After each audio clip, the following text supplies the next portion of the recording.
So let's go over this next question. Question says, what is the gradient of the line with the equation y equals 7? So what does that even mean? What does the equation of a line normally look like? This can look really quite daunting because you've just got y equals 7. What does the equation of a line normally look like? Y equals mx plus c. Okay, so this is actually just doesn't really have an x in there. What does the x even mean? Like, as the equation of a line, and what does that even look like here? It doesn't even have an x, so x is 0? That means this whole thing doesn't even exist? What does the c represent? The c represents the y-intercept. So if this doesn't exist, if this doesn't exist, and you just have y equals 7, then, like, okay, cool. So then the next part is, we know that it's got the y-intercept as 7. Great. What about the x-intercept? How do you find out the x-intercept? What does that even mean? X-intercept is where the equation of the line goes through the y-axis. So that means y equals 0. Great. So what's our equation of the line? The equation of the line is y equals 7. Okay, so let's make y equals 0 because we want to find out the x-intercept. Okay, so let's make y equals 0. So it says 0 is equal to 7.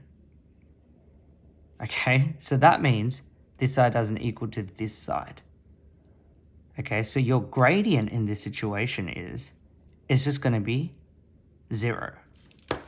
So when you draw this out, okay, so this basically doesn't have any x-intercepts, because if it had an x-intercept, it will come up with x is equal to something. In this situation, you just have y equals 7.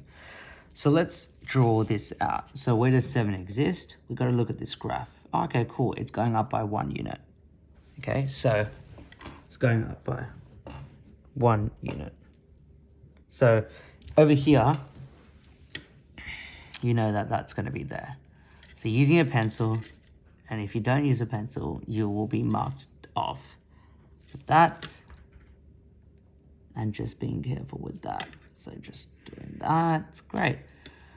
So your line continues, that is your graph. And what you need to do is you need to label your axes. If you don't label your axes, you will get a mark taken off as well.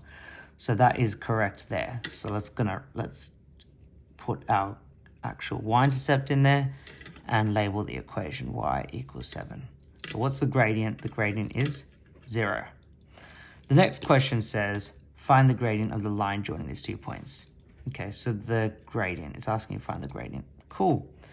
So we've got to look at our information. What have they given us in this question? Okay, they've given us 2 coordinates, 7, -2, and then 1, 1. All right, next thing is kind of labeling your coordinates. x1, y1, x2, y2.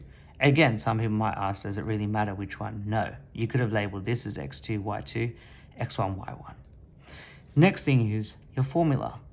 Okay, cool. So what's your formula for the gradient? y2 minus y1 over x2 minus x1. All right, so the last part is substituting. So m is equal to, what's y2? y2 is 1. What's your y1? Minus 2. So you're just looking at them and substituting them back into the equation. So 1 minus, it says for y1, -2. So let's put that around brackets.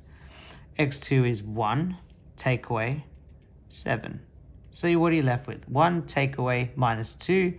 2 negatives make a positive, so you got 1 plus 2. Divide that by 1 take away 7. Now you're left with 3 over 1 take away 7. This is the part where you have to be really familiar with your negative numbers. 1 take away 7 is going to be -6. That's going to be -3 over -6 is also known as -3 over 6. Can you simplify this? It's going to be -1/2. So the answer is m is equal to -1/2. I will not take this answer. When you're in a year 11 and 12 level, you're going to write it like this. M is equal to -1/2.